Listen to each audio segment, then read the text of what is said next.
सत्संग संपन्न करत आहोत आणि मागील महिन्यामध्येच आपण या मंडळाचा वर्धापन दिन म्हणा रौप्य महोत्सव आपण साजरा केला आणि आता नवीन वर्षामध्ये पदार्पण करताना आपला हा महिन्याचा पहिलाच सत्संग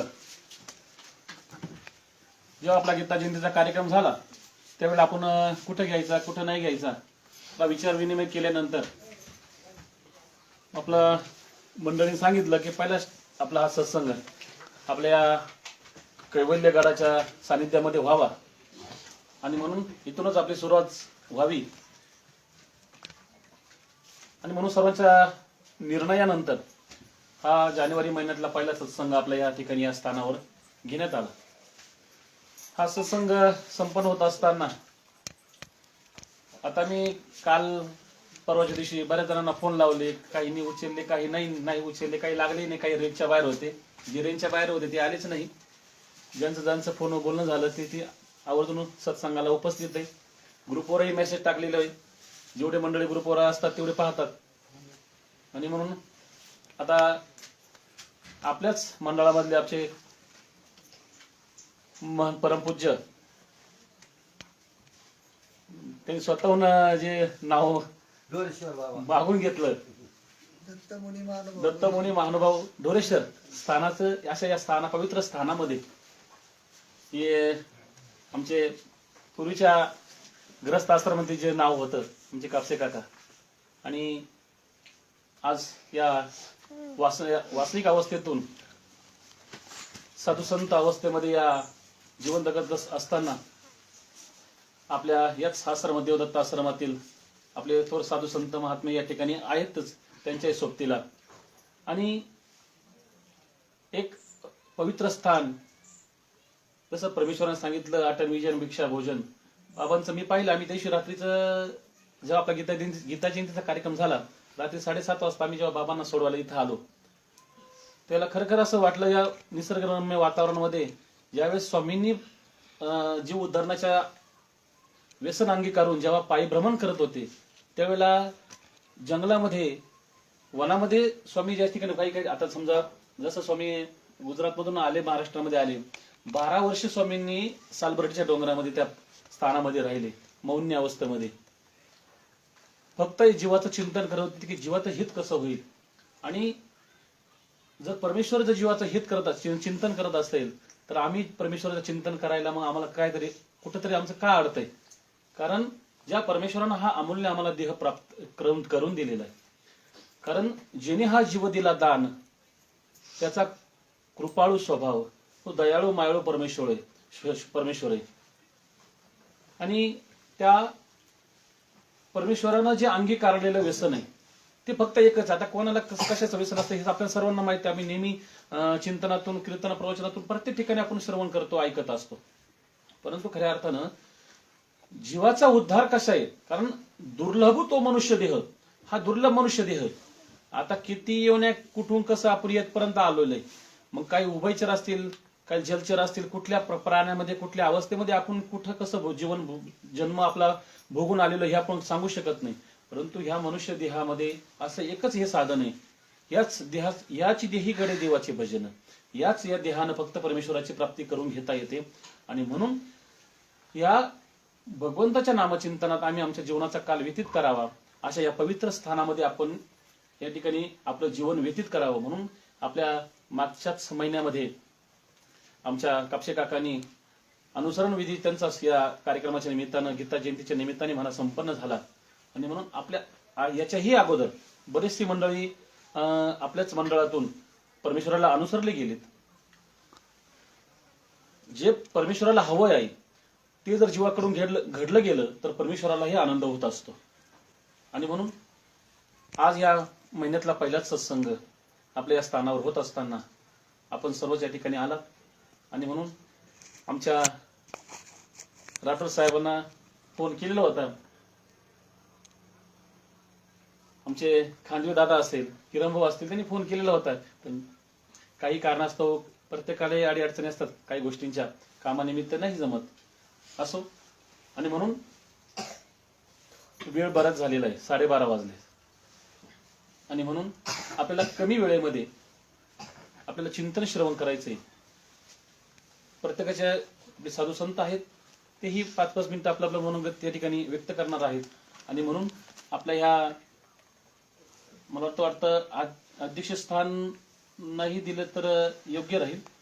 आपल्या ह्या धर्मसभेला अध्यक्षस्थान मी परमेश्वराला म्हणूनच मी कधीतरी परमेश्वराला विनंती करते, आपण या ठिकाणी आमच्या हा जो सत्संग आहे हा चांगल्या पद्धतीने व्हावा अशी मी परमेश्वर चरणी प्रार्थना करतो. आणि म्हणून मी आमच्या राठोड भाऊंना विनंती करतो की त्यांनी आपल्या या ठिकाणी मनोगत व्यक्त करायचं आहे. त्यांना विनंती करतो, त्यांनी या ठिकाणी आपलं विचार मांडायचे आहे. दंडोत प्रणाम.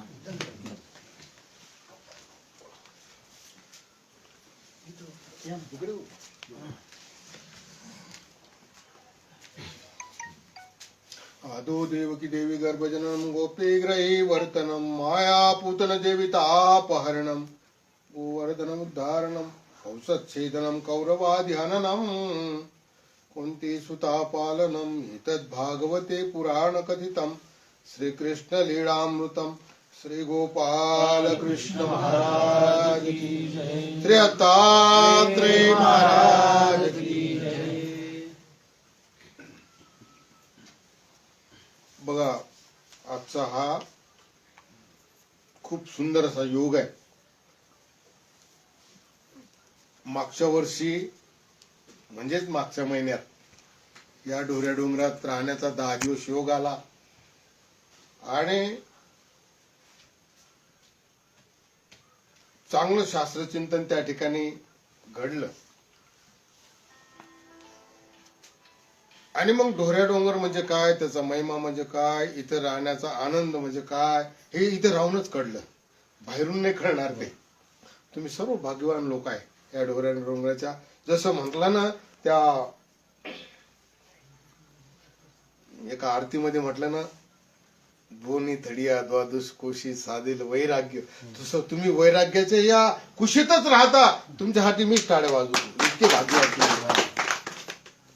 पण दुर्भाग्य असं आहे, 10 दिवस मी असताना आपल्या एकाचही दर्शन त्या कार्यक्रमात झालं नाही. खूप वाईट वाटलं मला. काय कारण आहे तुम्ही नाही आले? मला त्याच्याकडे जायचं नाही, पण तुम्ही आले नाही याचं दुःख मला खूप झालं. कारण विषय खूप सुंदर होता.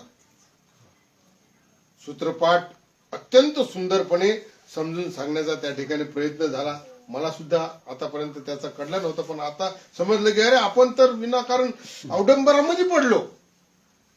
माझा देव हारविड्याचा नाही आहे, त्याकडून त्याला ती अपेक्षा नाही. आपण त्यात अटकलो, विधी किंकरा झालो, विधीत अटकलो. आपण परमेश्वर किंकर झालं पाहिजे. गेले 25 वर्ष आता ऐकणं बंद करा. आता नव्यानं तिसऱ्या तपात पदार्पण आपल्या या पंचकोश ज्ञान प्रबोधन मंडळ इगतपुरी तालुका या संपूर्ण लोकांचं मी मनापासून कौतुक करतो की एवढ्या दिवस चालू ठेवणं हे काही जोक नाहीये. 15 घरचे 15 लोक असतात, 50 लोकांची मर्जी सांभाळायची असते आणि त्यातून हा कार्यक्रम पुढे नेऊन हे करायचे असते. त्यातून देवाने सांगितलं की तुम्ही निमित्त माणसे, आणि मग तुम्ही अनेकाच्या अनुसरणाला, अनेकाच्या बोधाला मंडळ निमित्त आहे. आणि निमित्ताचं गोमट खूप मोठं असतं. ताजं उदाहरण आपल्या समोर आता दत्तभाऊचे आमचे मैत्रीचे संबंध आहे. त्यांच्या अनुसरणाची आम्ही देवाजवळ दररोज विनंती करत होतो आणि ते घडल्याबद्दल सर्वप्रथम त्यांना आपण टाळ्या वाजून त्यांची स्वागत करतो. तुम्हाला तुमच्या डोक्यामध्ये हेच असेल, मला तरी वाटते तेच आहे, त्याच्यापेक्षा नाहीच आहे की अनुसरण म्हणजे कपडे बदलले, हातात गाठी, टोपीन, भिक्षांबद्ध झालं अनुसरण, असंच तुम्हाला वाटत असेल. नाही नाही नाही नाही नाही. आमचे स्वामी सांगतात की एखादी बहीण समजते की माझा भाऊ आज सरपंच झाला, उद्या आमदार कसा होईल, मंत्री कसा होईल, या देशाचा मुख्यमंत्री कसा होईल, या देशाचा पंतप्रधान कसा होईल, अशी एक बहीण माय आपल्या भावासाठी शोधते. परंतु माझा देव असं समजतो की हा कैरी गेल गौरी कपाटी, ते हे स्थान आहे. ज्याला गौरी कपाटी म्हटलं ते हे स्थान आहे. येथूनच जाते कैवल्याची वाट. हा कैवल्य गड आणि मला खऱ्या अर्थानं त्या लीळाचरित्राची आठवण झाली. अनुसरण झालं आणि संध्याकाळी मंडळाने या डोऱ्या डोंगरात आणून घातलं. यासारखं भाग्य दत्ताभाऊचं हे असूच शकत नाही. कारण इथून जे तिकडे नेऊन घालतात ते दुर्भाग्याचे, तिथून जे इकडे आणून घालतात ते सद्भाग्याचे.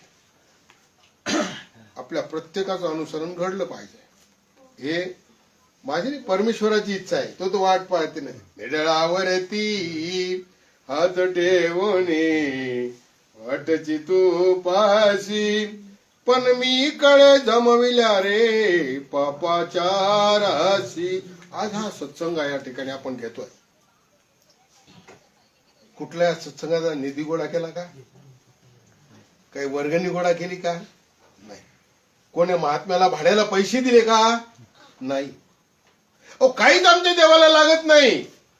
एवढा मोठा प्रोग्राम मागच्या हप्त्यामध्ये तिकडे झाला, जोही खर्च झाला, लोकांनी पैसे पाठवले, खर्च झाला, कार्यक्रम खतम, शिल्लक नाही, जमा नाही, काहीच नाही, अवडंबर नाही, काही नाही, काही नाही, काहीच नाही.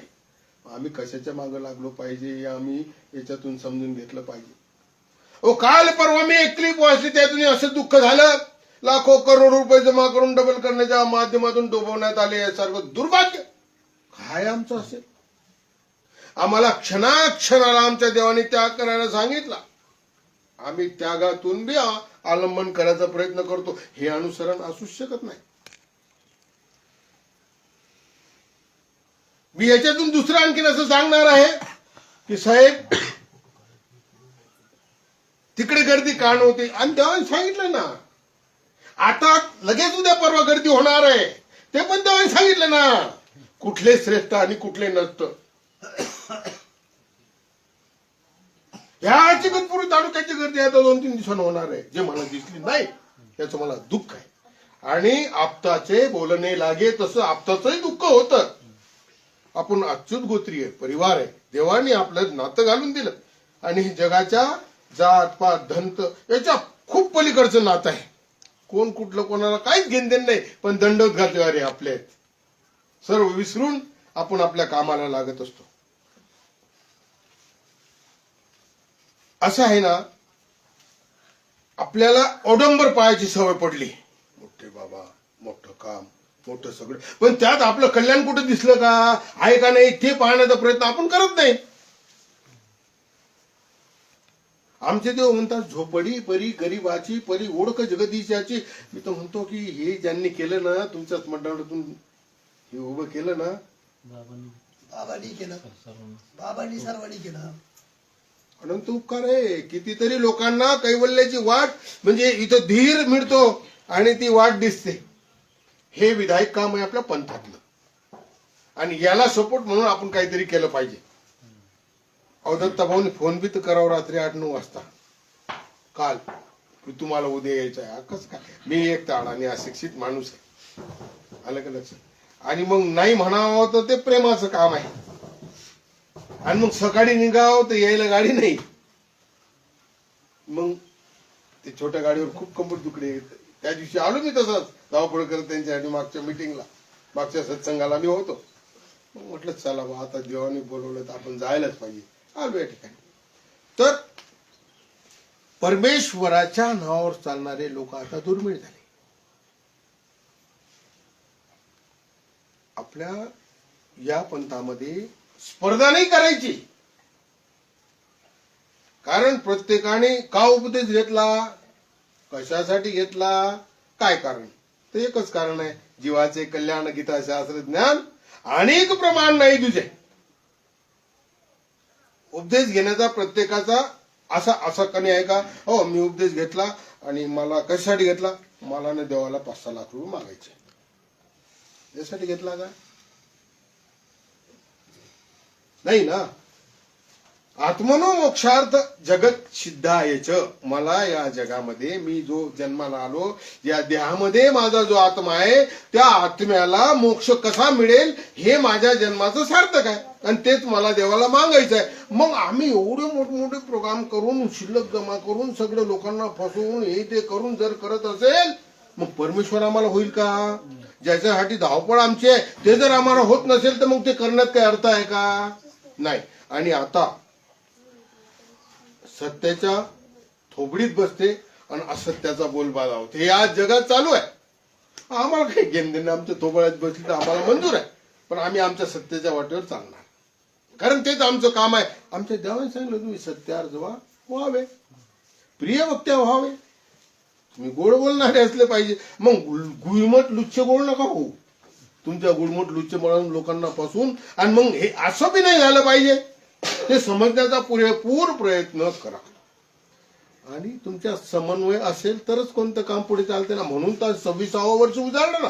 25 वर्ष तुम्ही जो कार्यक्रम करता तो सक्सेस करता आणि तो पारदर्शकपणे होते, म्हणून तो 26वं वर्ष तिसरं तप सुरू झालं. पण आता याच्यातून आपण पुढे आलं पाहिजे. ही जी पिढी आपल्या समोर बसेल ही घडवण्याचं काम आपण केलं पाहिजे. नुसतं बाबा नेऊन चालणार नाही, नाताला सोबत आणलं पाहिजे. त्याला मी काय केलं 25 वर्ष सत्संग हे त्याला सांगितलं पाहिजे. नाही तो अशी परिस्थिती येते, पोरगा सांगते काय उद्देश होता आम्हाला नाही माहित. मग आपलं जर पिढी वाया जात असेल तर मग आपण हे 25 वर्ष करून आपलं काय उपयोग होणार नाही. आणि कशानच पाप जोडत नाही. सोनं टाकलं बा 10,000चं, जाळा पाप. लाख रुपये देतो पाप जाळून टाका. काय हिरे माणिक मोती देतो पाप जाळून टाका. नाही, आमचे देव म्हणतात नामे पाप जडे भाव दिवी तडे, शत्रू कथा ना तडे. नामानच सर्व तुमचं शक्य आहे. या ठिकाणी सुशिक्षित आहे कीर्तनकार बसलेले आहे.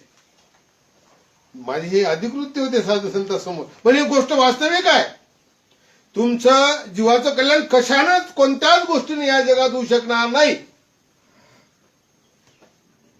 किंवा आज 2-3 लाख रुपये देतो तुम्हाला तरी माझं मी जे केलेले असेल पाप ते संपवून टाका. शक्य आहे का? नाही. पण तिकडे शक्य आहे. आम्ही आत्ता नाही का हे विडा नाही ठेवला आम्ही विधी किंकरा झालो. इथले गुंतलो त्या विड्यामध्ये, इतके गुंतून गेलो. विडा नाही ठेवला तर बापरे. एकदाची एक समय आहे, एका व्यक्तीचा शेंदूर ज्यांच्या स्थानावर वाढदिवस होता.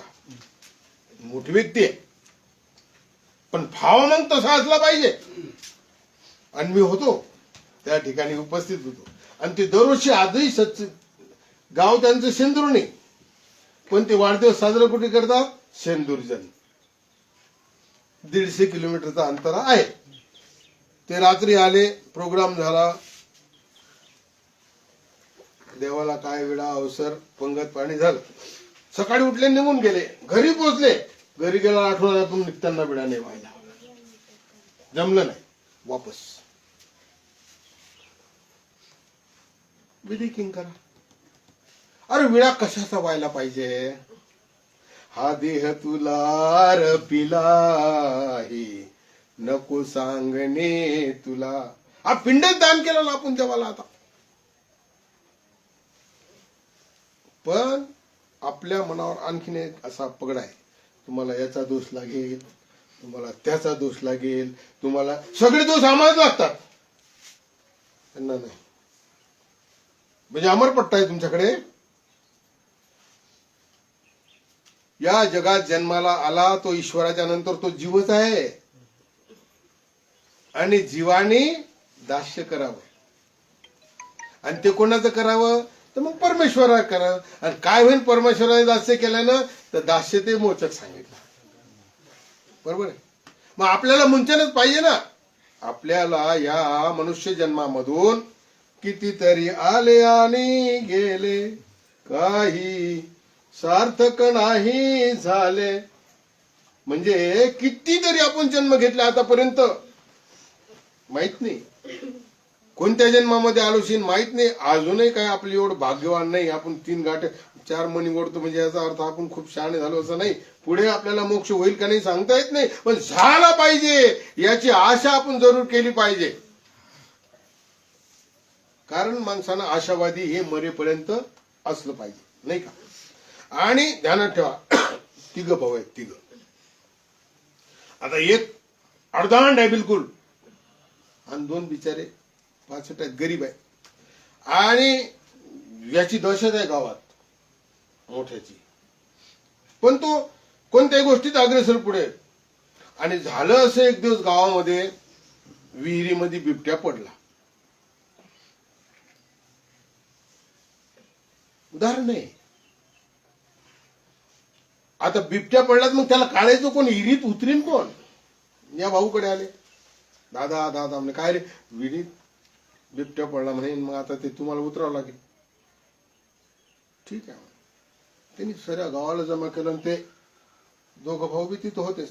तो म्हणे मी उतरतो विहिरीत, काय हरकत नाही, पण समोर दोर धरायला पुढे माझे भाऊ ठेवा बरं का, पुढे माझे भाऊ ठेवा. आणि हा उतरला. आता बिबट्याने जशी डरकाळी मारली ना, सगळ्यांनी दोर धरला तर सोडून पळाले. हे दोन भाऊ मात्र तो दोर धरून, भले त्यांच्यात ताकद नव्हती, पण त्यांच्यात काय होती, आत्मीय माझा भाऊ खाली आहे. म्हणून आपल्या भावकीला आपण जपलं पाहिजे. आपलं कोण आहे, पराळ कोण आहे, याची ओळख बी आपल्याला असली पाहिजे, नाही का? तुम्ही थोडं चरित्रात गेलं तर आपल्याला समजते. बायसा कितीतरी म्हणतात मला भाषा बघन त्याच्याकडे, त्याला डोळ्यात बघन. म्हणजे त्यावेळी बी स्वामीच्या सन्निधानात असताना सुद्धा सांगतात, घडी घडी आपल्याच प्रयत्न करतात.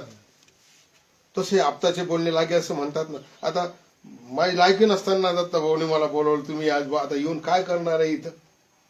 पण माझं भाग्य आहे की या काही का टाइम होईल ना, या कैवल्यगडाच्या कुशीमध्ये येण्याचा लाभ मला या ठिकाणी मिळाला. हे दोन डोंगर आहेत आपले. हा ढोऱ्या डोंगर, इथून जीवाचं कल्याण आहे, आणि तो एक ब्रह्मगिरी, तिथून त्या गोदावरीचा उगम आहे. गोदावरीच्या उगमापासून तर ते राहेरच्या लास्ट गोदावरीच्या स्थानात काय, तर आपले सर्व संपूर्ण स्थान आहे. प्रत्येक स्थानाचा एक एक वेगळा वेगळा महिमा आहे. त्या राहेरच्या स्थानावर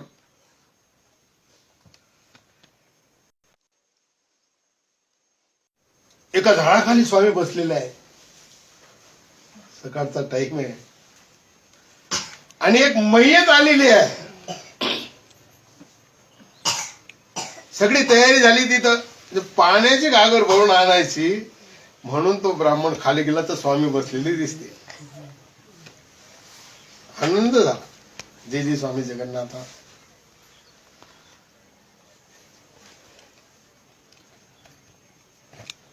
मला माझी बायको वारल्याचं अजिबात दुःख नाही. मला दुःख या गोष्टीचं आहे की तुम्ही दररोज भिक्षेला येता, आणि ती भिक्षा वाढणारी आता सरली, ती जीवित नाही. याचं मला दुःख आहे की तुम्हाला आता भिक्षा वाढेल कोण. वामन पेंदी जीववी सुभाऱ्या. आणि मग स्वामी गेले, बाई उठा, तुम अशी करणी असे की गा. जे काय मागावं, काय नाही मागावं परमेश्वराला, हे तर आपल्याला निदान कळलं पाहिजे. यांच्याकडून तर आपण शिकलं पाहिजे. ऐका त्या खडकुलीची लीळा, एका माळ्याला सर्प दंश झाला. मग तिथे ती माणी स्वार्थापर मागते की जी जी पायला पशीचे लेकर आहेत माझे, पायलीच्या भाकरी केल्या तर एका टायमाला लागतात, याचा बाप वारला, आता आम्ही जगाव कसं, मी खाऊ कसं, किती कमवू, यांना कसं काय करू. आणि मग त्या जेवढा मोठे आहे पण शॉर्टकट की बाईसांना विनंती करते. बाईसा म्हणतात बाबा चाला नो, म्हणजे मी काय करू. अहो बघा ना, त्या ठिकाणी चरणोदक घ्या. आमच्या पायाचं चरणोदकाचं महत्व 2-3 ठिकाणी आपल्याला ते समजलं पाहिजे, मग ते काम करते. तुम्ही कधी उसळून घेसाल तर ते होणार नाही. त्याला त्या गोष्टीची आठवण असली पाहिजे. तुमच्यामध्ये तेवढी सात्विकता, तेवढी पवित्रता त्या गोष्टीची असली पाहिजे. मी या ठिकाणी उभं राहून बोलतो ना, तर माझी लायकी त्याच प्रकारची असली पाहिजे, माझं वागणं सुद्धा त्या प्रकारचं असलं पाहिजे, माझ्या वागण्यात लबाडी नसली पाहिजे.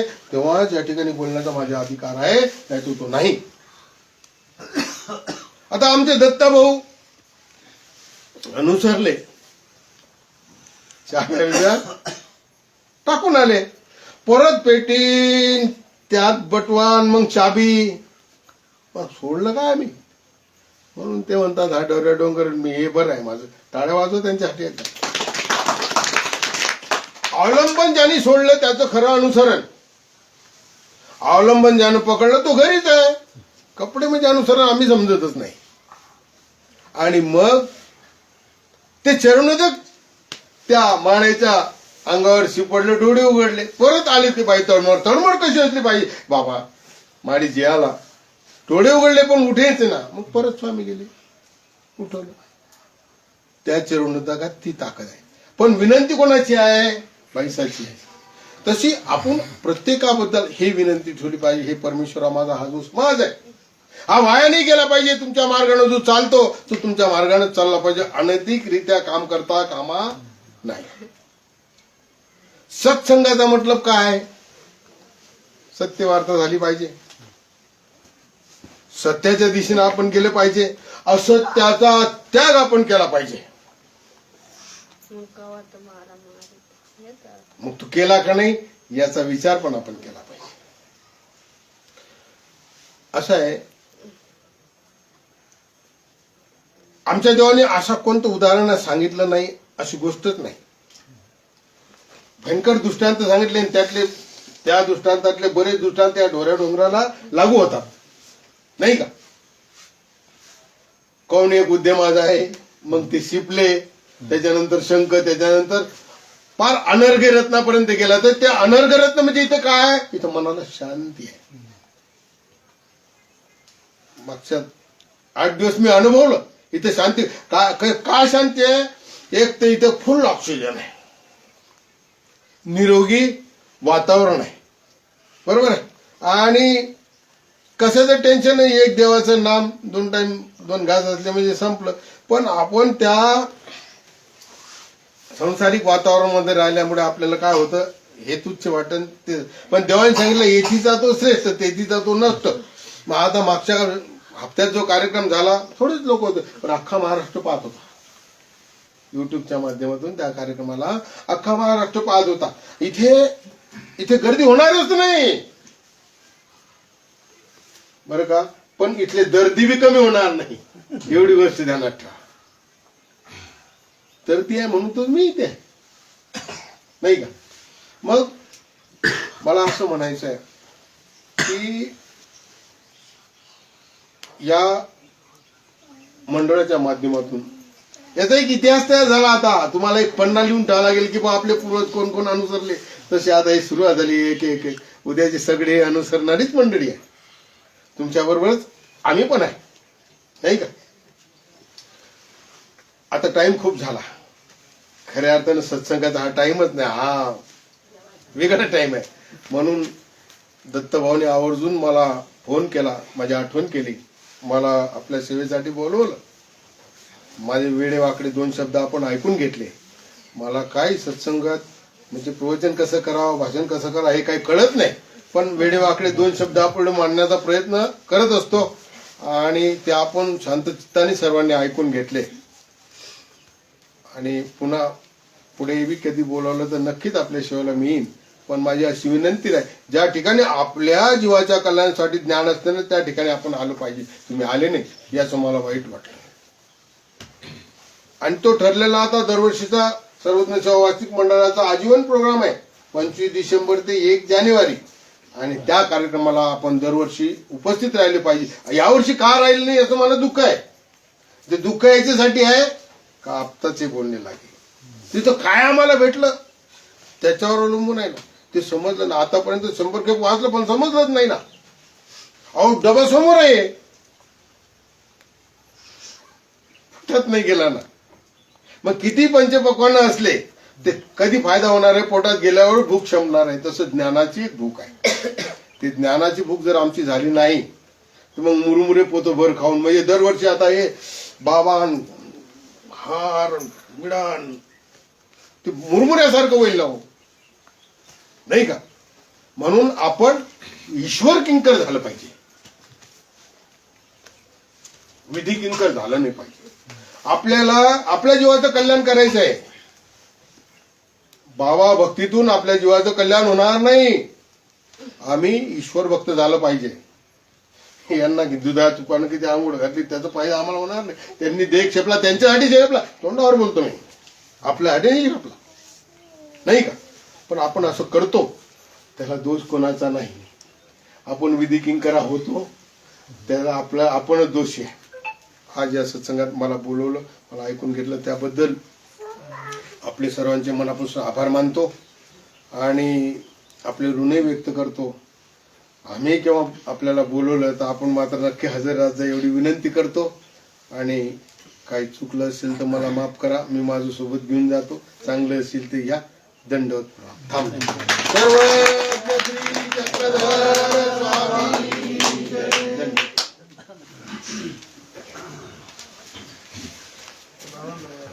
हा, आपली सर्वांनी वेळ लक्षात घेता आमच्या राठोड भाऊनी अगदी थोड्या विचारात थोडकं सांगितलं, परंतु जे आपल्या हिताचं आहे तेच सांगितलंय. याच्यात ते म्हटले की माझं काही चुकलं असेल, पण तुमचं चुकीचं नाही तर आम्ही काय सर तुम्हाला ठरवू नका तुमचे शब्द चुकीचे म्हणून. कारण का ते काय स्वतःबद्दल बोलले नाही किंवा कुठल्या जीवाच्या बद्दल बोलले नाही, कारण जे परमेश्वराने आपल्याला सांगितले ते त्याबद्दलच बोलले की नाही. आणि म्हणून परमेश्वराच्या मार्गात जात असताना त्यांनी उल्लेख केला की एक आपला हा जो कैवल्य गड आहे, ज्यावेळेला स्वामी भक्तजनांसोबत जेव्हा ब्रह्मगिरीवर आले, त्या ब्रह्मगिरीवरून स्वामींनी बोट करून दाखवलं होतं की देह क्षेपण्यासाठी उत्तम पवित्र जागा जर कोणती असेल तर ही जे महापवित्र स्थान आहे ही ती जागा पवित्र सांगितली स्वामींनी. आणि म्हणून देह क्षेपण्यासाठी अनेक आपल्या पूर्वजांनीही या ठिकाणी या तपोभूमीमध्ये परमेश्वराचं नामचिंतन करून कैवल्य पदाला ते पोहोचलेत आणि आपल्या जीवाचा उद्धार करून घेतला. बारीक अशा काही गोष्टी आहेत त्या आपण कधी विचार करत नाही जीवनामध्ये, कारण जेव्हा जीवनाची वाटचाल होते अनेक गोष्टींना आम्हाला सामोरं जावं लागतं. अनेक समस्या अनेक अडचणी आमच्या प्रापंचिक जीवनामध्ये आम्हाला समोर उभे राहत असतात. आता जरी सत्संगाला यायचं जरी सकाळी म्हटलं तर डोळ्यापुढे बाकीच्या गोष्टी आमच्या दिसत असतात प्रपंचामधल्या. आज हे करायचं राहिलं ते करायचं राहिलं, ही गोष्ट परत सत्संगाला आलं तर अपुरी राहून जाईल, हे गोष्टी ते होईल. पण आता मी एकच विचार केला, इथं आल्यानंतर आता मला एक क्षमा मागून बोलतो, पण मला ड्युटी जायचं होतं. पण इथं जर आपला सत्संग चुकला, उद्याची आजची ड्युटी उद्या भरून काढता येईल, पण आजची वेळ चुकली तर माझ्या परमेश्वराला दुःख होईल. म्हणून मी इथं थांबलो. कारण काय माहितीये का, या विचाराच्या माध्यमातून कुठंतरी आम्हाला परमेश्वराला आनंद झाला पाहिजे, याच दृष्टिकोनातून आपण जीवन जगलं पाहिजे. नाही तर आपण आपल्या प्रापंचिक जीवनासाठी, आपल्या मुलाबाळांसाठी, आपल्या आयुष्यासाठी, आपण आपल्या परिवारासाठी नेहमी आयुष्य जगतो. त्यावेळेला दीक्षाविधी अनुसरण विधी संपन्न झाला कापसे काकांचा, ठीक आहे. आणि अनेकांच्या नातेसंबंध जे असतील अनेकांच्या डोळ्यातून अश्रू वाहिले, परंतु ठीक आहे, मान्य आपल्याला मोहमायामध्ये जे समजा जीव गुरफटलेला आहे, देवाने आपल्याला ते सांगितले म्हणून जीवाला दुःख होतं. परंतु परमेश्वराला जर आनंद व्हावा असं वाटत असेल तर त्यांनी काही चुकीचं नाही केलं, त्यांनी योग्य केलेले आहेत. आधी साधू संत महात्मे मंडळी यांनी जे परमेश्वराला अनुसरलेत, कारण का त्यांना परमेश्वर कळाला, देवधर्म कळाला. कारण ज्या परमेश्वराच्या मार्गाने आपण चाललोय त्या परमेश्वराच्या वचनावर जर आपण विश्वास ठेवून जर जीवन जगलो नाही तर मग आपल्याला आपल्या जीवनामध्ये दुःख पदरात पडणारच आहे. आपल्या जीवनामध्ये एक खंत वाटते, कारण आपण जेव्हा जीवन जगतो अनेकांची मनं दुखावली जातात, अनेकांना बोलताना अनेक अपशब्द आपल्या तोंडातून निघून जातात, अनेक अशा गोष्टी होतात. सहज गावामध्ये जरी चर्चा करताना कोणी मित्र परिवार भेटले, कोणी कुठल्या कार्यक्रमाला गेले तरी बोलताना सहज काही गोष्टी अशा तोंडातून शब्द आपले निघून जातात, समोरच्याचं मन दुखावलं जातं. देवानं आपल्याला ते नाही सांगितलं. जेणेकरून आपण आपली वाणी अशी असली पाहिजे, मधुरा वाणी ओठी, संत तुकाराम महाराजांचं प्रमाण आहे. आणि तुका म्हणे वाव पोटी. मधुर वाणी देवानं जर आपल्याला दिलेली आहे तर त्या मधुर वाणीनं समोरच्याचं अंतःकरण जिंकता आलं पाहिजे. ही वाणी त्याच्याकरता दिलेली आहे आपल्याला, कारण मुखी अमृताची वाणी आणि देहदेवाची कारणी. कारण हे देहाच्याच या देहामध्ये या वाणीनं जर आपल्याला परमेश्वर जर बोलायचं असेल तर फक्त परमेश्वराचं गुणगान गायलं पाहिजे. साधू संतांच्या संगतीत राहून या सत्संगाचा उद्देश काय असतो? हे तर असताना इथं येऊन तरी कुठंतरी आमच्या जीवनाला, आमच्या शारीरिक दृष्टिकोनातून जे आमच्या कर्म घडणार आहे या जीवनामध्ये कुठंतरी त्याच्यामध्ये परिवर्तन व्हावं. आमच्या वाणीनं कुठंतरी आम्ही जेव्हा एखाद्याचे गुणगान गाणार आहे त्यावेळेला वाईट न बोलता चांगल्या पद्धतीने आम्ही बोलावं.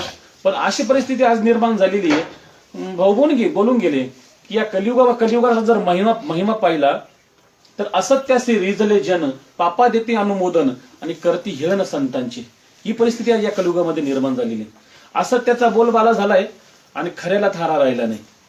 परंतु सत्याच्या मार्गाने जात असताना, सत्य बोलत असताना समोरच्यांचे अनेक मन दुखावली जातात. आणि माझं हे म्हणणं नाही, खरं बोलल्यानंतर समोरच्याचं जर अंतःकरण दुखत असेल तर दुखू द्या, पण खरंच बोललं पाहिजे. कारण का, तुम्ही जर समोरच्याची वाहवा करताय, तुम्ही खोटं बोलताय, तो व्यक्ती त्या पद्धतीचा नसताना तुम्ही जर खोटं बोलून त्याची वाहवा करत असाल तर देवाला आनंद होणार नाही. पण तुम्ही जर तो चुकीचा आहे ना, कारण असं काय एक प्रमाण आहे,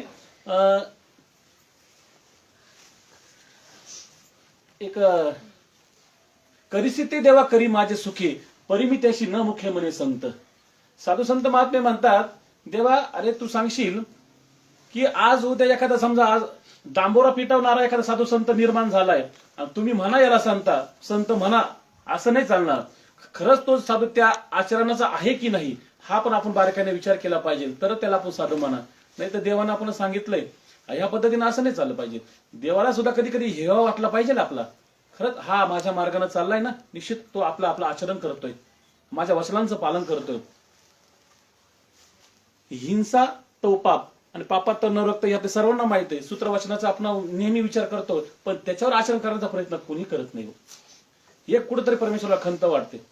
हा सत्संगा उद्देश नुसतं फक्त यायचं, आपण एवढं लांब आलो, विचार करा.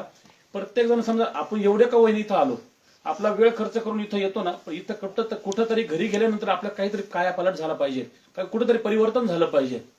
आज मुलांना आपण इथं आणतो ना, या मुलांना आणण्याचं बी एकच कारण आहे, कारण लहान मूल म्हणजे मातीचा गोळा असतो, आकार द्यावा तशी मूर्ती घडत असते. मी नेहमीच सांगत असतो, मातीचा गोळा आहे, तो जर ओला आहे तोपर्यंत त्याला आकार देता येतो. कुंभाराचं तेच काम असतं, बरोबर की नाही. जोपर्यंत ओला गोळा आहे तोपर्यंत आकार देतो, ते जेव्हा कडक होतं, ते परिपक्व होतं, ते परत त्याला घडवता येईल का, नाही घडवता येणार. तशी ही लहान मुलं आहे. आज आपण या सत्संगाला येतो, आपल्या याच्या अगोदरचे अनुसरण, परमेश्वराला अनुसरण झालीत, पण आता इथून पुढे 26व्या वर्षात आपण पदार्पण केलंय, बरोबर की नाही. 25व्या वर्ष आता आपल्या वडिलांनी, आपल्या वडिलोपार्जित अनेक आपल्या पूर्वजांनी परमेश्वराच्या मार्गाने जात असताना इथपर्यंत पोहोचलेत. पण आता ही धुरा यांनी आता आपल्याकडे सांभाळली, सोपवली आहे, तर आपल्याला त्याच पद्धतीने सांभाळताही आली पाहिजे, जोपासता आली पाहिजे त्या मार्गाने जात असताना. नाही तर आज परिस्थिती जर पाहिली, मी नेहमी सांगतो, कारण त्याची खंत वाटते, खेद वाटतो. आज पूर्वीचा काळ जर पाहिला तर 3 प्रकारे लोक जीवन जगायचे. काही म्हणजे समोरच्या दृष्टिकोनात पाहत असताना माणूस काय असतं, शाळेतली मुलं असतात ना, ही गुरुजीकडे पाहून जीवन जगत असतात. शाळेतली मुलं, घरचे जे मुलं असतात ना, हे आई वडिलांकडे पाहून जीवन जगत असतात. आणि हा जो सगळा समाज आहे ना, हा समाज साधू संतांकडे पाहून जीवन जगत असतो. या गोष्टीचा जर आपण विचार केला तर मला सांगा, शाळेमध्ये जर गुरुजीने सांगितलं एखाद्या मुलाला, जा रे मुलगा एखादी तंबाखूची पुडी घेऊन ये किंवा सिगारेटचं पाकिट घेऊन ये, बरोबर की नाही, विडीचा बंडल घेऊन ये, तो मुलगा घेऊन येतो. आता जर मुलगा विचार करतो, मला मास्तरांनी, शिक्षकांनी जर मला सिगरेट आणायला सांगितलेलं आहे, मग पुढे तो मुलगा काय करतो हे आता इथं कशाला सांगायला पाहिजे. पुढे ते तो मुलगा त्याच पद्धतीने चालत असतो ना. मग गुरुजीचं जर समजा शिस्तप्रिय नसेल तर मुलगा त्याच पद्धतीने वागतो की नाही, बरोबर आहे ना. घरातली मुलं जर आपण विचार केला, आई वडिलांचं मुलगा अनुकरण करत असतो. जे आई वडील करत असतात, आजी आजोबा जे करत असतात तेच मुलगा करत असतो. एक मुलगा, बारीक मुलगा होता, पहिलीला शाळेमध्ये जायचा, आणि आजोबा रोज मंदिरामध्ये दर्शनाला जायचे. आता दर्शनात जात असताना रोज सकाळी उठायचे, त्यांचा नित्यनियम होता, देवाचं चिंतन करायचं, देवदर्शन घ्यायचं मंदिरामध्ये जाऊन. एक दिवस मुलगा, तो बारीक मुलगा होता, पहिलीला शाळेत जात होता, त्या मुलाने विचार केला, रोज आजोबा सकाळी उठतात, मंदिरात जातात, नेमकं काय करावं हे तरी आपण पाहावं. म्हणून तो मुलगा त्या आजोबांच्या मागं लपत त्या मंदिराजवळ गेला, आणि आजोबांनी त्या मंदिरामध्ये जाऊन परमेश्वराचं दर्शन घेतलं. दर्शन घेतल्यानंतर परमेश्वराची स्तुती केली, विनंती केली, आणि आजोबा घरी निघून आले. आता तो मुलगा, आता बारीक म्हटलं, पहिलीला म्हणलं काय, त्याला ABCD ते धड व्यवस्थित म्हणता येत नाही, प्रथम शिक्षण त्याचं सुरू होतं. तो मुलगा दुसऱ्या दिवशी त्या आजोबांच्या अगोदर त्या मंदिरामध्ये गेला आणि देवाचं दर्शन घेतलं.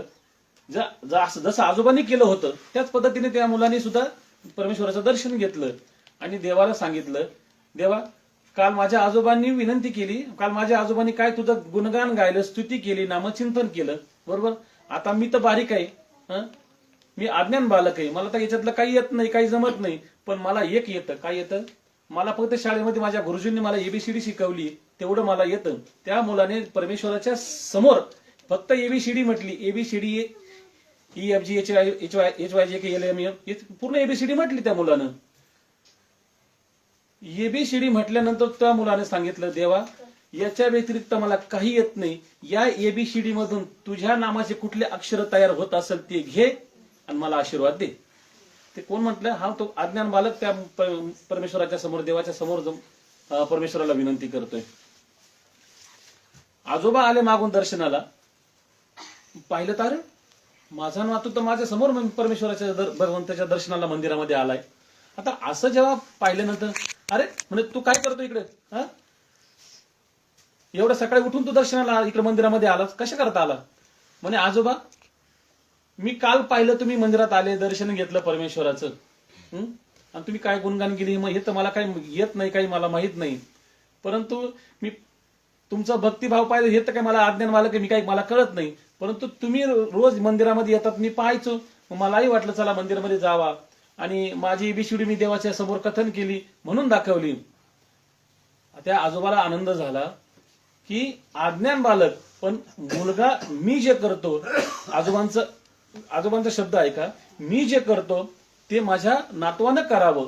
म्हणून लहान मूल जे घरामध्ये असतं त्याच्यावर संस्कार करायची गरज नसतात. नाहीतर आता विषय परिस्थिती अशी आहे, आज ज्या वेळेला गीता म्हणा, सूत्रपाठ म्हणा, लीळाचरित्र म्हणा, ज्या अवस्थेमध्ये आम्ही चिंतन श्रवण करायला पाहिजे आम्ही ते करत नाही. आणि ह्या कालखंडामध्ये, ह्या वयामध्ये त्या गोष्टी घडल्या गेल्या पाहिजे. कारण शास्त्र असं म्हणतं की वयाच्या 25व्या वर्षापर्यंत अध्ययन करावं, 21व्या वर्षापर्यंत, बरोबर. तिथून पुढे ते मग आत्मसात करावं. पुढे मग प्रापंचिक जीवन येतं, वैवाहिक जीवनामध्ये मग बाकी सांसारिक गोष्टी असतात. परंतु ज्या वयामध्ये 21व्या वर्षात मला 25व्या वर्षामध्ये जे अध्ययन करायला पाहिजे, जे चिंतन करायला पाहिजे, ते आमच्याकडून घडत नाही. ती वेळ निघून जाते. नंतर मग आपल्याला पश्चाताप होतो, नाही असं करायला पाहिजे होतं, तसं करायला पाहिजे होतं. वेळ निघून गेल्यानंतर आमच्या जीवनात काही साध्य होत नाही. आज आम्ही सर्वच मंडळी सूत्रपाठाच्या मग चांगलं मागे लागलोय. सूत्रपाठ पाठ व्हावं, त्याचं चिंतन आमच्याकडून घडावं. परंतु आज एखादं सूत्र जरी आमच्या जीवनात पाठ झालं, दुसऱ्या वचनाला लागलो तरी आमचा पुढच्या मागच्या वचनाचा विसर पडतो.